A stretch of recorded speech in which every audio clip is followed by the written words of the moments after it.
Hi friends, bike riding వెళ్తున్నాం Dharampur temple చూడడానికి.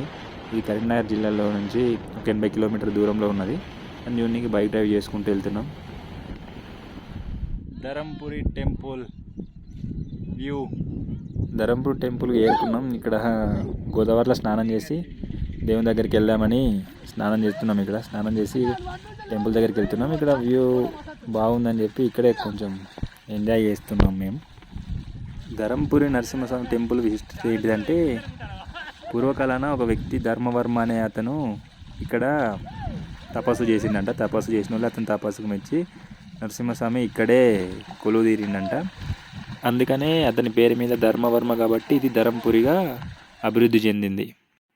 దాదాపు ఈ టెంపుల్కి 1000 సంవత్సరాల చరిత్ర ఉంది అని అంటున్నారు. ఇప్పుడు మనం ఆలయం చూద్దాం. ఇక ఈ టెంపుల్ యొక్క గొప్పతనం ఏంటిదంటే, యమధర్మరాజు ఆలయం కూడా ఉంది. యమధర్మరాజు ఆలయం ఎక్కడ ఉండదు, ఒక మన ఇక్కడనే ధరంపూర్లోనే ఉన్నది. అదే టెంపుల్ విశిష్టత.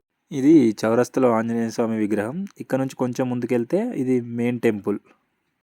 టెంపుల్ చూసినాం, దర్శనం చేసుకున్నాం, మళ్ళీ రిటర్న్ అవుతున్నాం. ఎందుకంటే బాగా దూరం వెళ్ళాలి కాబట్టి వెళ్తున్నాం. Tata, bye bye.